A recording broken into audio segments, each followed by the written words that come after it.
मंत्री संतरी को आज्ञा दे दी कि ये तैयारी करो। वो नगर में फैल गई और मंथरा ने क्या भड़का दिया कि राम को राजा बनने की तैयारी 1 महीने से, जबकि आज की ही बात थी वो सारी। लेकिन कैकेयी ने दशरथ जी को अपना पक्ष रखने का मौका यदि दिया होता तो ये विवाद ना होता। इसलिए मेरी मां ये कथाएं ये सिखाती हैं कि आपस के झगड़े कैसे होते हैं, कैसे उन्हें रोका जा सकता है। तो आपस के झगड़ों को रोकने के लिए क्या करोगे? उत्तर दो, बोलो। कभी भी विवाद होगा तो दोनों पक्षों को सुनोगे। पत्नी का पक्ष भी सुनो, पति का पक्ष भी सुनो, हैं? सुनते नहीं। ये देखो पीड़ित पति बैठे हमारे सामने। कहां आपकी पत्नी? कौन? भैया नहीं सुनती हो। पति पीड़ित हैं आपके, कह रहे हैं हमारी तो सुनती ही नहीं, अपना अपना सुना के मुंह फुला लेती है ना? क्यों मैया? ए मेरी माँ लाल, आप अपने पति की सुनती हो? सुन लिया करो बेचारे की। हमें तो पतियों पे बड़ी दया आती है।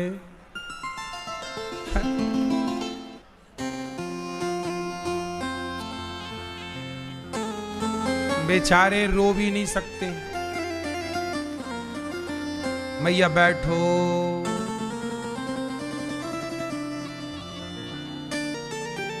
पत्नियां तो रो लेती हैं, अपना दुख हल्का कर लेती हैं, पर पति रोता नहीं है। वो रोए किसके आगे ये बताओ, हैं? पति किसके आगे रोए? पत्नी तो मां के आगे रो लेती है। पत्नी तो अपनी मां के आगे रोए, भाई से लिपट कर रोए, अपनी बहनों से लिपट कर रोए। पति किससे लिपट कर रोए?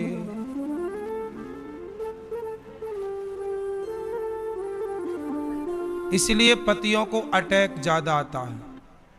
कहते नहीं ना, दुख रखे रहते हैं। इसलिए मैया पतियों को भी जीने दो।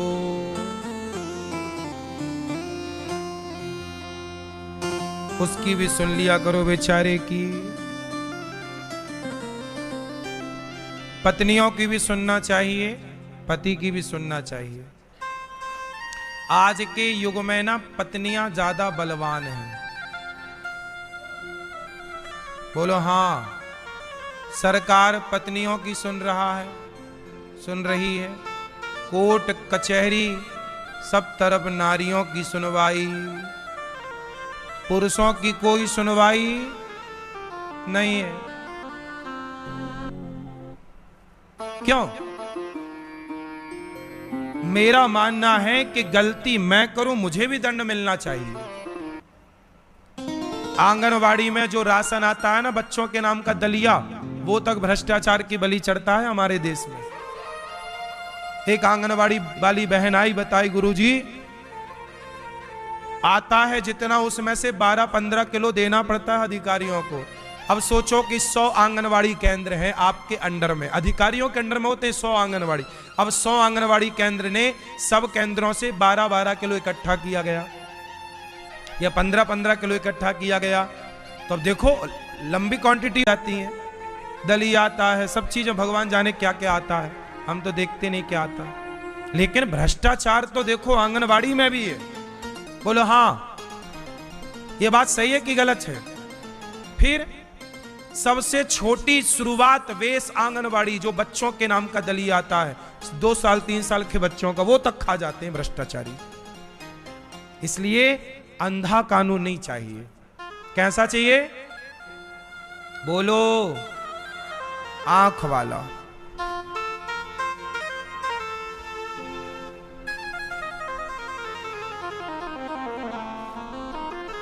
बहुत सिस्टम बदलने की जरूरत है, दिक्कत नहीं है, फिर चल रहा। फिर बलात्कार करने वाला मौत से घूम रहा है, और लड़की कोई गलत कह दिया जाता है, अरे तू ही ऐसी थी,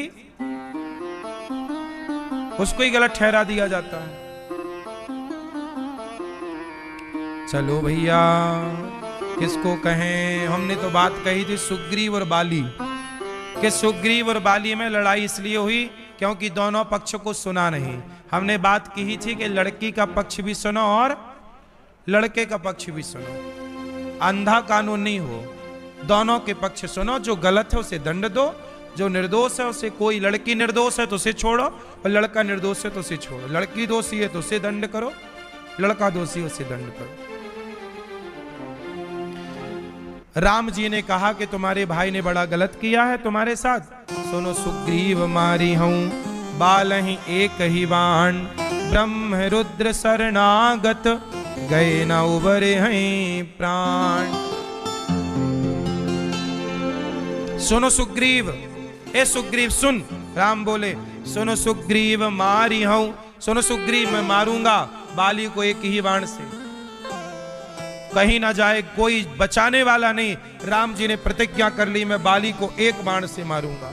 अब राम जी सुग्रीव को भेजते हैं, जाओ बाली से युद्ध करो। बाली सुग्रीव का युद्ध हुआ, राम जी ने बाण उठाया, राम जी ने मारा नहीं, सुग्रीव पिट करके फिर आ गया। सुग्रीव बोला राम जी मैंने बोला था ना कि आप नहीं मार पाओगे। राम जी बोले भैया मैं मार तो देता, पर तुम दोनों भाइयों की शकल एक सी थी, मुझे लगा कि कहीं कंफ्यूजन में तुम ना मर जाओ, दोनों एक से दिखते हो ना। तो राम जी ने अपनी माला उतारी और सुग्रीव के गले में डाली, अब पहचान हो गई। राम जी ने बाण मारा, बाली को लगा छाती पर जाकर। अच्छा, राम जी ने बाली को छिप करके मारा, कैसे मारा, कैसे मारा, क्यों मारा, बोलो क्यों मारा। सामने से भी तो मार सकते थे, सामने से इसलिए नहीं मारा क्योंकि सामने जाते राम जी तो बाली की राम जी से तो कोई शत्रुता थी नहीं, तो बाली राम जी की शरण में आ जाता। भाई हमारी आपसे दुश्मनी नहीं है तो हम आपसे क्यों लड़ेंगे। राम जी की बाली से कोई दुश्मनी नहीं थी, तो बाली के राम जी जाते तो बाली दौड़ करके राम जी की शरण में आ जाता, और शरण में बाली आता तो शरण में आए हुए को राम जी मारते नहीं है कभी। और यदि राम जी शरण में आए हुए को नहीं मारते तो फिर बाली को राम जी नहीं मारते, तो सुग्रीव को वचन दिया था कि मैं बाली को मारूंगा, तो फिर सुग्रीव को दिया गया वचन का क्या होता। अच्छा, बाली को ना मारते तो सुग्रीव क्या बोलता, अच्छा आपने बाली से हाथ मिला लिया। फिर सुग्रीव क्या बोलता कि आप तो मेरे मित्र थे और आपने हाथ मिला लिया बाली से, तो मित्र को धोखा देने का राम जी पर कलंक लग जाता। राम जी पर कौन सा कलंक लग जाता, क्योंकि सुग्रीव और राम क्या हो गए, मित्र हो गए। और राम जी बोल दिए हैं कि इसने तेरी पत्नी को अपहरण किया है, मैं इसे मारूंगा। और राम जी की शरण में बाली आ जाता तो राम जी मजबूर हो जाते उसे ना मारने के लिए, और नहीं मारते तो सुग्रीव बोलता कि देखो आपने मेरे से बोला था मारूंगा पर आपने नहीं मारा। फिर राम जी की बात झूठी हो जाती। बोलो हाँ, राम जी का वचन, और राम जी कहते हैं कि प्राण जाए पर, तो वचन की रक्षा करनी है। इसलिए राम जी ने छिप के मारा कि बाली मुझे ना देखने पावे, क्योंकि देख लेता तो बाली राम की शरण में जरूर आता, और शरण में जाता तो राम जी फिर उसे ना मारते। अब राम जी पर दो आरोप लगने तय हैं।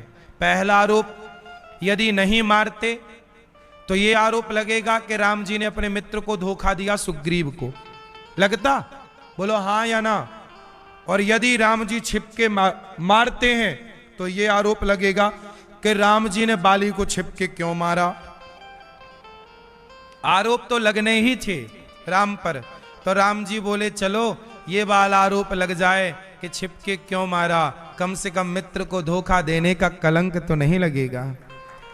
दोनों सिचुएशन में राम जी पर एक आरोप तो लगना था। आज भी लोग कहते हैं कि राम जी ने बाली को छिपके क्यों मारा, कारण नहीं जानते लोग, इसलिए सवाल करते हैं। मैंने कारण बता दिया। बताओ राम जी ने बाली को छिपके क्यों मारा? क्यों मैया? राम जी ने बाली को छिपके क्यों मारा?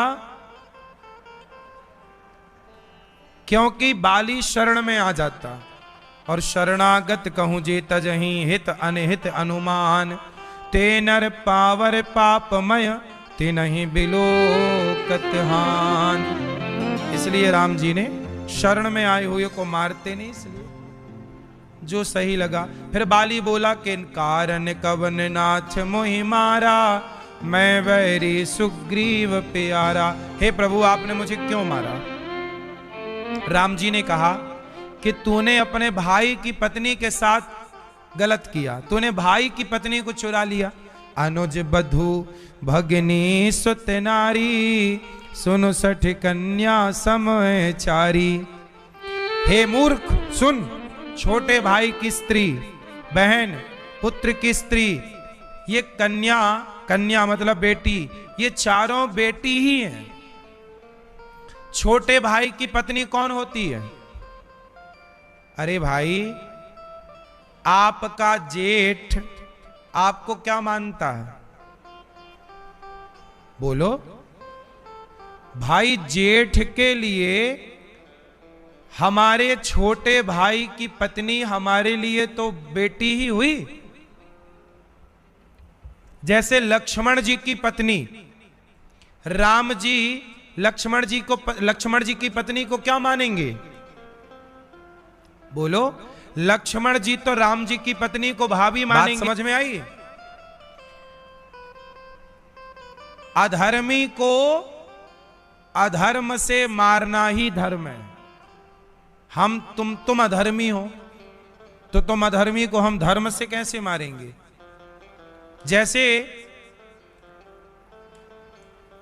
दुर्योधन को भीम भैया ने जांघों पर गदा मारी।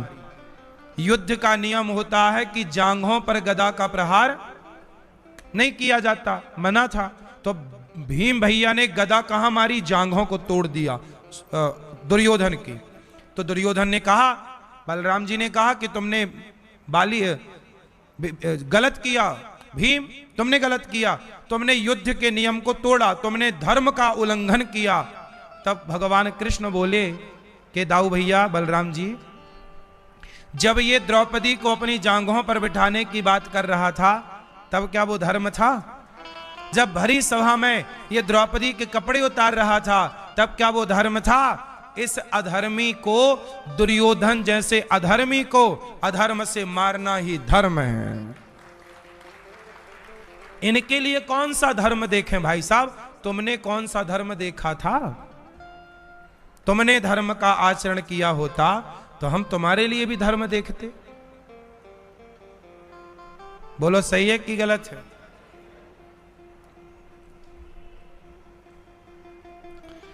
बाली चुप हो गया, सुनहु राम स्वामी सन, चलन चातुरी मोरी।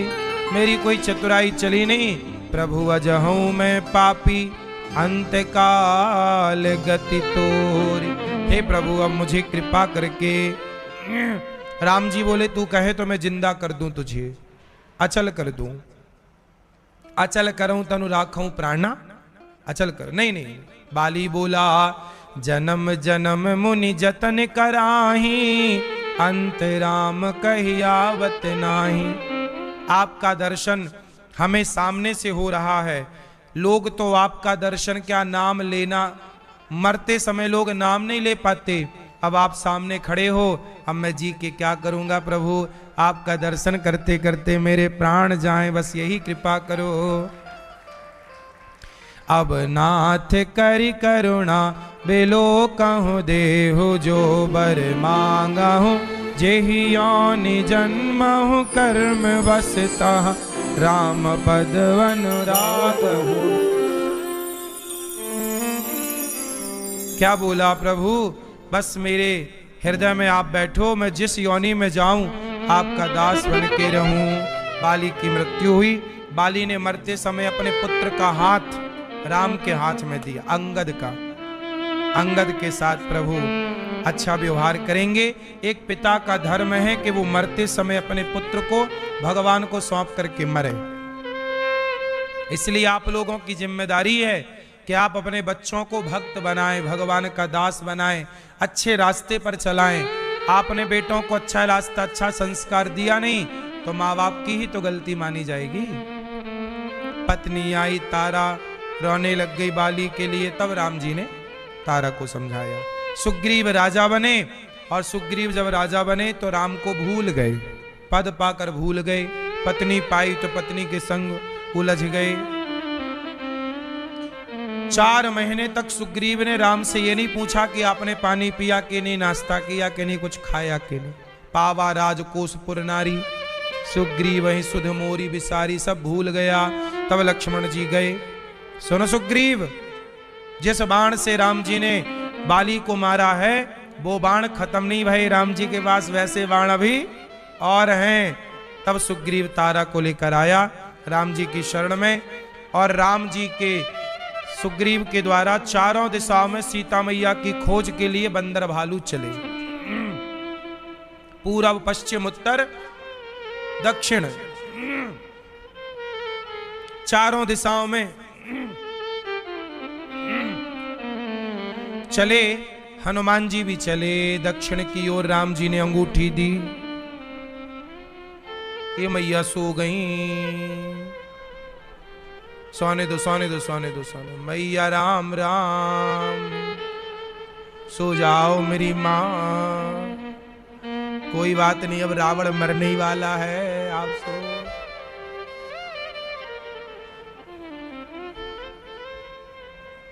आओ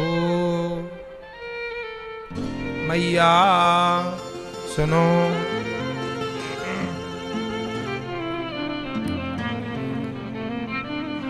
अब चारों दिशाओं में चले, और राम जी की अंगूठी लेकर हनुमान जी किस दिशा में गए? बोलो। दक्षिण दिशा गए वहां पर। उसके बाद स्वयं प्रभा नाम की एक कन्या की गुफा में गए, वहां पानी वानी पिए, सबको उन्होंने समुद्र के तट पर छोड़ा। समुद्र के तट पर जब गए तो वहां पर पानी ही पानी, आगे कुछ है नहीं। तो संपाति मिला, जटायु जी का भाई। संपाति जी ने कहा कि मैं तुम सबको खाऊंगा। तो सब रोने लगे कि ये संपाति देखो, इससे अच्छा जटायु था, राम के लिए प्राण त्याग दिए, सीता मैया के लिए। संपाति बोला कि तुम जटायु को कैसे जानते हो? बोले राम जी की सेवा की उसने। तब संपाति बोला वो तो मेरा सगा भाई था, हम बिछड़ गए थे। अब संपाति बोला सुनो, मैं भी तुम्हारी मदद करूंगा। कुछ दिन पहले रावण एक स्त्री को यहां से चुरा के ले तो गया था, वो बड़ी चिल्ला रही थी। तो संपाति बोला मैं देखकर बताता हूं वो कहां है। संपाति गीध राज है, और गीधों की दृष्टि बड़ी लंबी होती है। तो मैं देखा हूं तुम नाही गीध ही दृष्टि अपार। रखना, कभी लोभ में ना पड़ना। कुछ लोग क्या कहते हैं कि तुम हमें पैसा दो, हम डबल करके दे देंगे, ये लोभ है। इसी चक्कर में सहारा डूब गया। सहारा कंपनी, भारत के लाखों लोगों का पैसा डूब गया। बोलो हाँ, आपका भी डूबा? फिर और लगाओ मैं यहां से पैसे उल्टी सीधी जगह। इसलिए कहते हैं जो व्यक्ति तुमसे ये कहे कि हम तुम्हारा पैसा डबल कर देंगे, मक्खी गुड़ में गड़ी रहे, पंख रहे लिपटाए, हाथ मलहे और सिर धोने, लालच बुरी। बोलो लालच। लालच, कोई आपको पैसा डबल करके क्यों दे? पहला सवाल।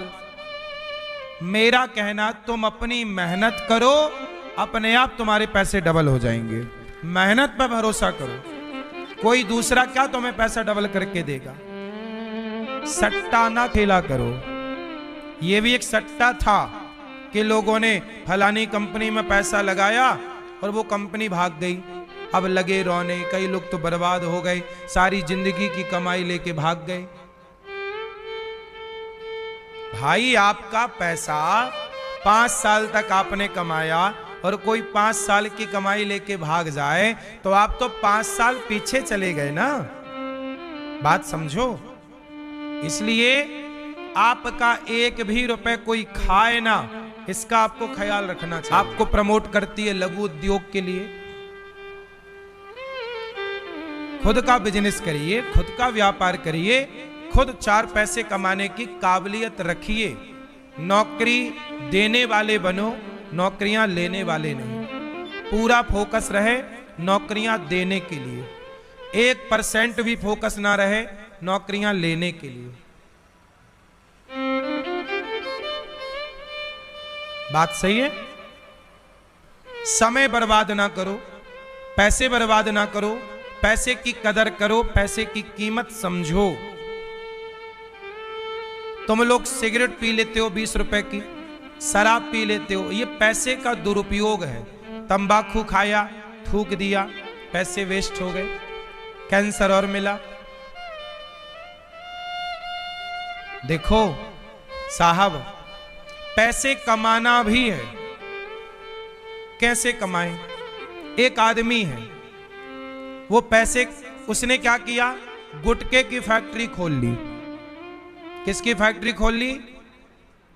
एक आदमी है, उसने गुटके की फैक्ट्री खोली और हजारों करोड़ कमाए, लेकिन लाखों लोग कैंसर से मर गए। उसके गुटखा खाने से कैंसर होगा, कैंसर से लाखों लोग मर गए। आपने गुटखा बेच बेच कर करोड़ों तो कमाए, लेकिन आपने गुटके की फैक्ट्री से करोड़ों तो कमा लिए, पर लाखों लोग जो कैंसर से मरे, उनकी मौत का जिम्मेदार कौन होगा?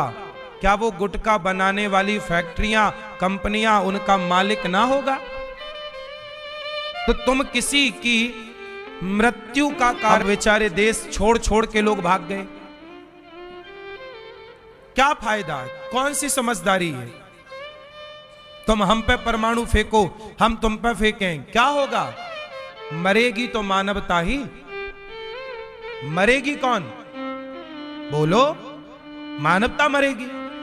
क्यों मानवता को मारना है? हम तुम्हारे दुश्मन क्यों बने? तुम हमारे दुश्मन क्यों बनो? पाकिस्तान हमारा दुश्मन क्यों बने और हम पाकिस्तान के दुश्मन क्यों बने? क्यों लड़ना है भाई? ये सवाल हर उस देश के व्यक्ति से है जो केवल लड़ना चाहता है। क्यों लड़ना है? क्या पाओगे? क्या पा गए लड़ करके? इसलिए समझदार लोग वो नहीं हैं जो लड़ते हैं, परंतु जरूरत पड़े तो लड़ाई करने भी धर्म होता है। राम ने रावण को समझाया लड़ाई ना करनी पड़े, सीता को लौटा दे, नहीं लौटाया, तब फिर उसके घर में घुस के सर्वनाश करना पड़ा। चाहे उनकी अलग टर्न होती है। क्यों? कैसे बोलते हैं भैया? चाहे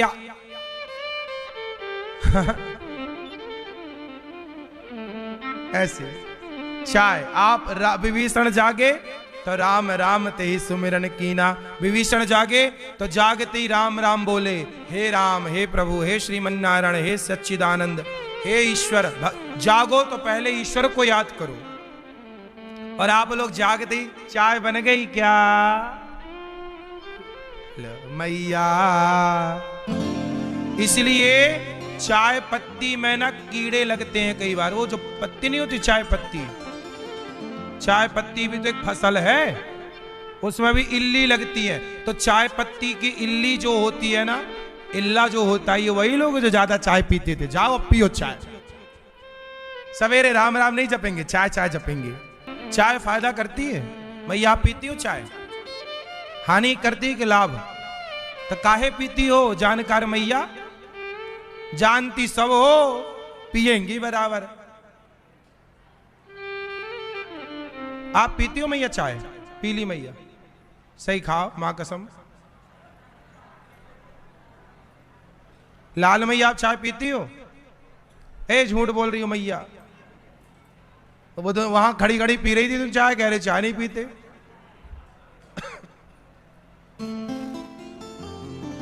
चाय पीते तो हैं आप लोग, और आप सब जानते हैं कि चाय पीना नुकसानदायक, फिर मानते कहां हैं? तो आपको जब पता है कि नुकसानदायक है चाय, तो जानते हो फिर भी पीते हो, तो जानने का फिर मतलब क्या हुआ है? पुरुष ज्यादा चाय पीते हैं कि स्त्रियां? हैं कौन? सही है, पुरुष 1 कप चाय पीता और स्त्रियां 1-1 लोटा। हाँ, 1-1 लोटा चाय, 1-1 गिलास भर भर के। जिभलू मैया 1-1 गिलास चाय।